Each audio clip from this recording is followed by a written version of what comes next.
So I'm super excited to introduce our second speaker. So our second speaker is named Corey Herscu, and he is the CEO of RNMKR Agency. So Corey says that he is a fantastic dancer. He finds doing the dishes and cleaning his shoes incredibly therapeutic, and he has won awards for his ability to ad-lib. Corey, come on up here and share your fuck up. Left or right, you said? Right? Yep. Thank you very, very much for having me. So first thing I want to ask everybody here is, who has a dog? Generic, who has a dog? What kind of dog do you have? Just shout it out. Husky, Okay. So one thing they all have in common is that they're all different, right? They're all different. Not one of them is the same. So I'm going to get to that and kind of tell you why that's a really funny story. So who am I? I am a family man. Yeah, come on. Wait till you see the next picture. My wife made us take it. Boom! Okay? Bless her heart. So I'm a family man. That was my wife and I in Costa Rica a couple years ago traveling. An entrepreneur. An influencer. And a dog lover. Dog lover. I want to stress that. So, being a dog lover, I like to take my dog around. We go out, I try to encourage her and engage with her as much as my children as possible, especially when we're out on the road. So, here we go. Here's the fuck up. I don't know if many of you know Kensington Market in the city, but my wife and I were taking a stroll in Kensington Market. And being an entrepreneur with ADHD, I'm always looking for something. Always looking for something. We stopped by this leather store, and I see something that blew my fucking mind. There was a fucking chihuahua wearing a fucking leather vest. Oh, it gets better. The light bulb went off. And I look at my wife, and I'm like, okay, I need that. I'm like, this is our meal ticket, I need that.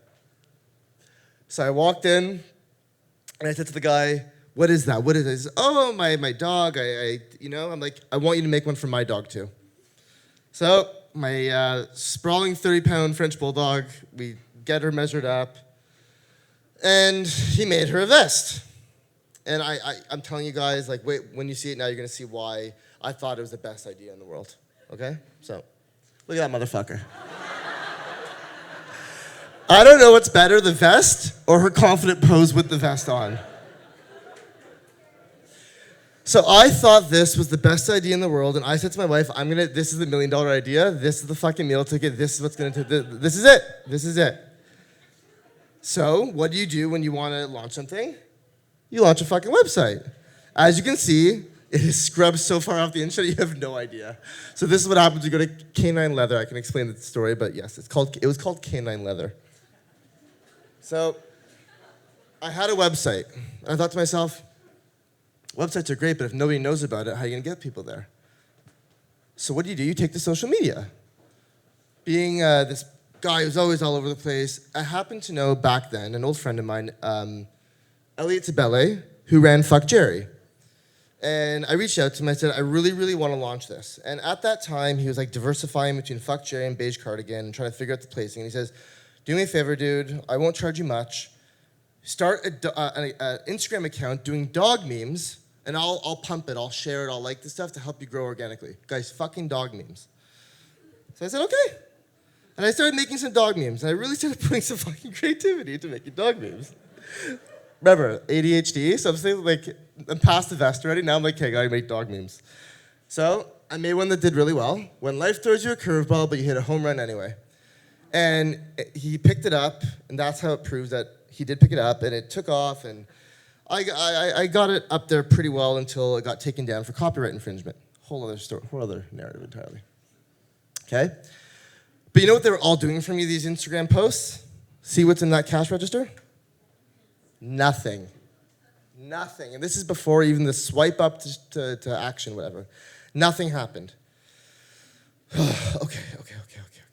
What am I gonna do now? You know why no one's buying anything? Because I don't have enough product online. I need to go make product. I need to go make more of it. My wife is like, are you fucking kidding me? I need to make more product. Because remember, I made one to spec. Every dog is the fucking same size, and don't anybody tell me otherwise. So I did my R&D, and I found a tannery in Collingwood. I'm not confirming or denying that that might be me, but I did all my R&D, shopping, and ordering in one afternoon on a Saturday in Collingwood. I took my measurement by one, and I said, duplicate this for me. I was like, okay. I picked the leathers, I picked the product. And I'm not going to say the exact amount that we ordered, but we ordered a lot of fucking vests. All to spec. Same size.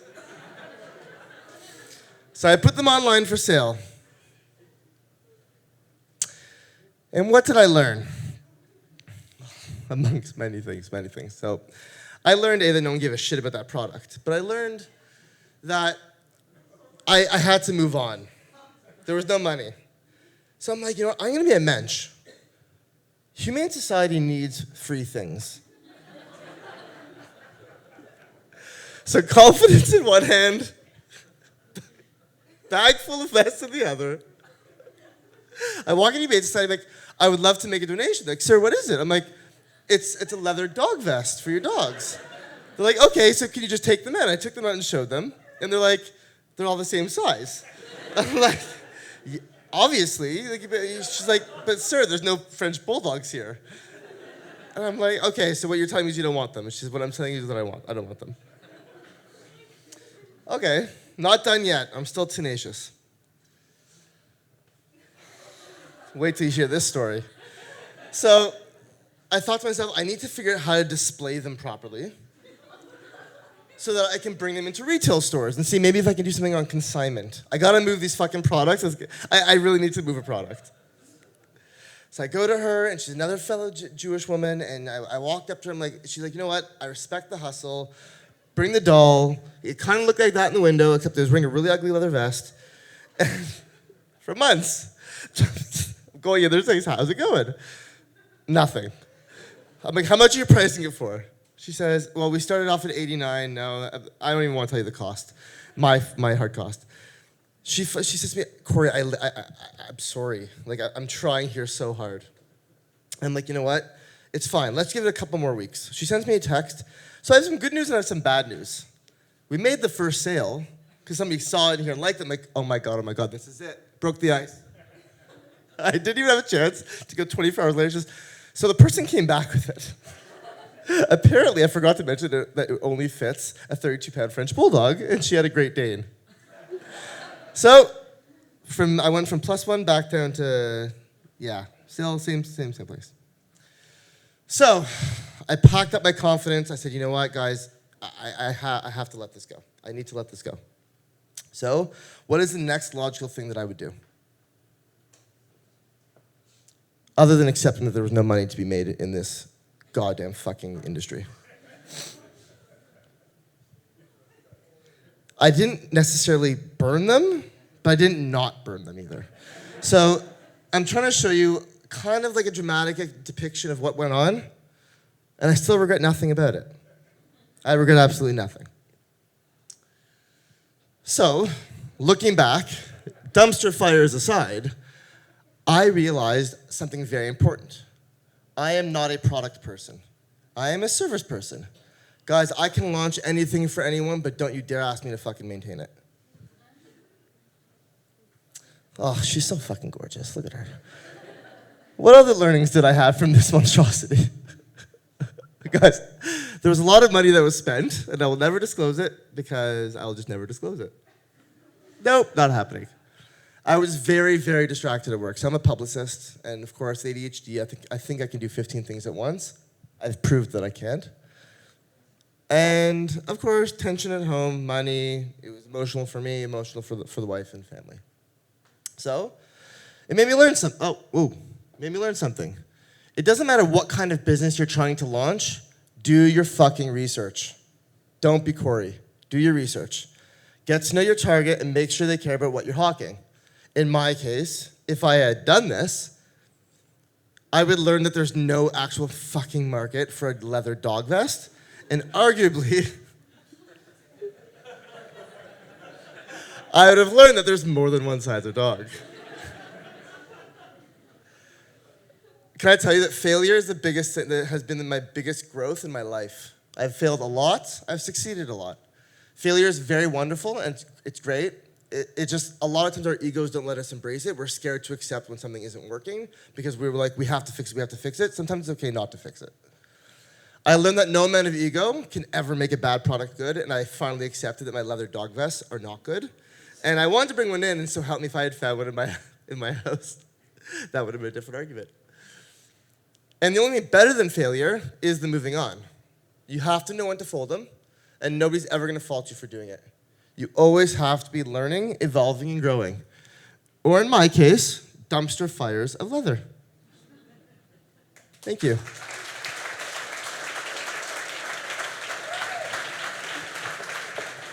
Corey, thank you so much for sharing that story. When I first heard that, I think that was like one of the most ridiculous fuck-ups that I've ever heard. Elements of everything. Fuck Jerry is involved. That we just had a Firefest screening. Like, amazing. So thank you so much for sharing that. But I think like with that humor, there's some really valuable lessons there. So thank you for that. And let's open it up to some Q&A for Corey. Oh my God, here we go.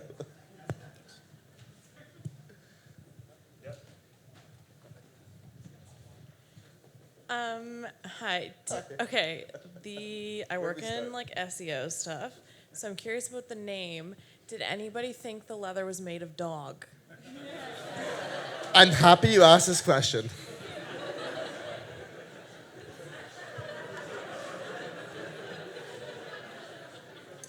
My sister, bless her dear soul, is in CPG for a big brand, and said to me, when you brand something like this, you have to say exactly what it is. And this was years ago, so I didn't have the knowledge I know now. She says, what makes the most sense? It's leather for dogs, canine leather. I'm like, oh, the domain's available. Who would ever fucking know?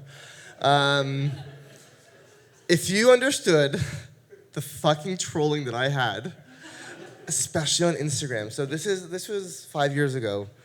They were harsh, and you couldn't moderate it back then. And like, Cole Sprouse or Joel, one of the guys, whoever's in Riverdale, Cole. He wrote that, one of his comments, which I screenshot back in the day, was this, is this S&M stuff? Well, it had an authentic bull ring to hold the vest, so when a pulling dog tried to grab at you, it wouldn't fucking rip.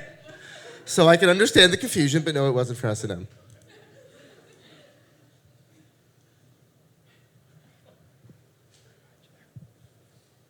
Hi, Corey. Your bulldog, is it a French bulldog? It's a French Bulldog Boston Terrier cross. Did you think about going to breeders and you would have like a source there for exclusive? If I had put you on my board of directors, I might have been profitable.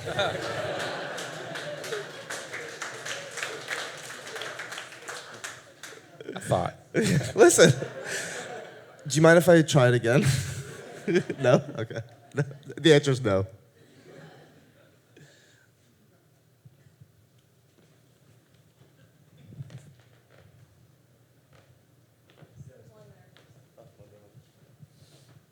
Hi, Corey. Hello. Why?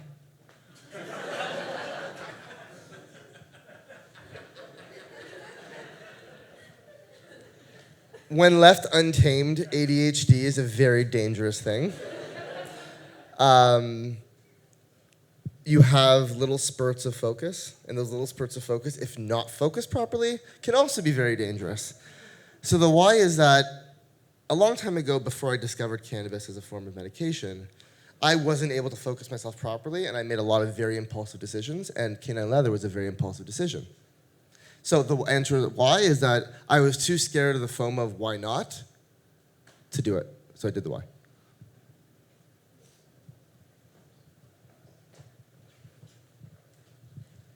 Does your dog still wear the vest, or is it too painful? It's more painful for me than it is for her. The symbolism is there. I think the vest still exists in my house. Out of total sheer just looking at it like, no, it won't see the light of day. But I think it does there, and one day it will go for an auction for a lot of money. as canine leather.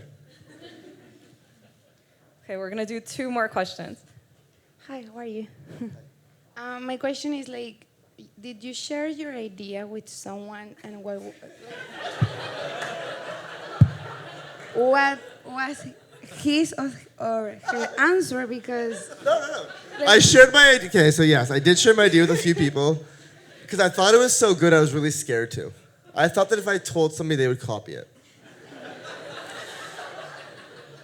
So I had NDAs from my agency at the time, and I redrafted them to be for under canine leather. And anybody who I told anything to was under very strict. They couldn't share anything, nothing. This was the idea that was going to go somewhere. The only person who really looked at me like, look, if you really think you can do this, do it. But like, really, was my wife. The most people who I spoke to about it were all like, look, if anybody's going to do something like this, it's you. It's either going to be you're going to land on your ass or you're not. And I clearly landed on my ass. Yes, very secretive. All right, and last question of the night.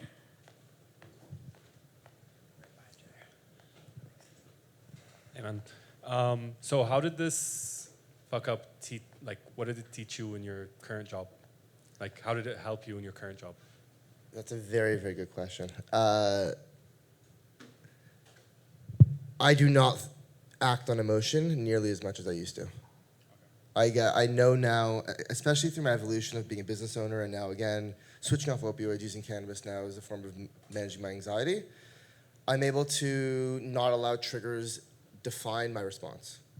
I take a step back, I take a breath. I know now what I have to do to bring myself down to a calm so that I'm not sending, because like, we've all done it before where someone says something to us and we write down that one page, fuck you, go to hell email, and it just sits in drafts. Some of us press send and we're like, oh fuck, my life is over. Some of us come back to it every half hour, until when we read it, we're like, oh my dear Lord, did I actually just say fuck your mother? Like, so it's been a very humbling experience, and I can tell you the biggest thing I learned of it is the ego has to go. Like the ego just has to go. You have to be able to make decisions that make sense, not make decisions because you think that they make sense. Okay, cool. Thank you.